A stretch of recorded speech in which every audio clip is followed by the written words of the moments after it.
Kiukweli namshukuru Mwenyezi Mungu kwamba mapokeo ya jezi yalikuwa mazuri na kila jambo lilikuwa limeenda vizuri tangu tulivyokwenda kwenye uzinduzi Ngorongoro na mpaka tumezindua na mpaka leo hii.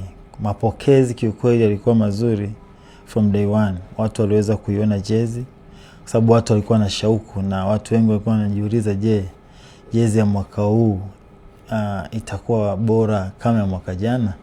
Nadhani majibu wameyapata kwamba mwaka huu jezi nayo ni bora sana na ni nzuri kwenye design na hata kimtazamo. Kwa hiyo kama unavyoona mtu akivaa anapendeza na ni jezi ambazo ziko very easy to wear it kwa sababu inakufanya uwe comfortable muda wakati wote.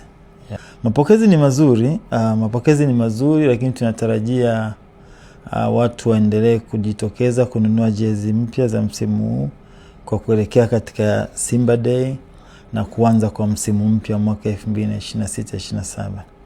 Ila tu changamoto ambayo imejitokeza ndani ya hizi siku mbili tumeona na imekuwa ni tatizo sugu kwamba watu wametoa jezi feki, copies. Unaenda unakuta jezi inauzwa 15,000, 20,000, 14,000. Ni vitu ambavyo kiukweli vinakatisha moyo, lakini niwaambie tu tumeanza operations na operation ya mwaka huu haitakuwa kama ile ya mwaka jana.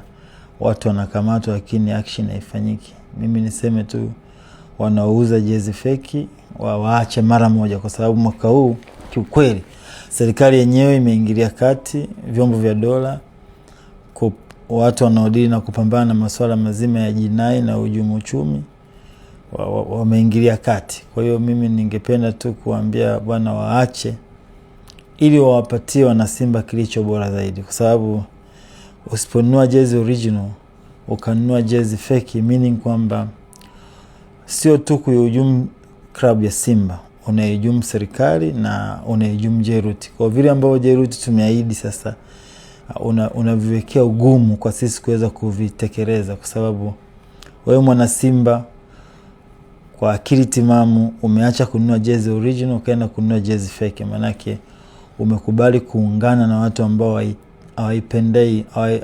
hawapendi mema kwa timu yetu ya Simba Sport Club.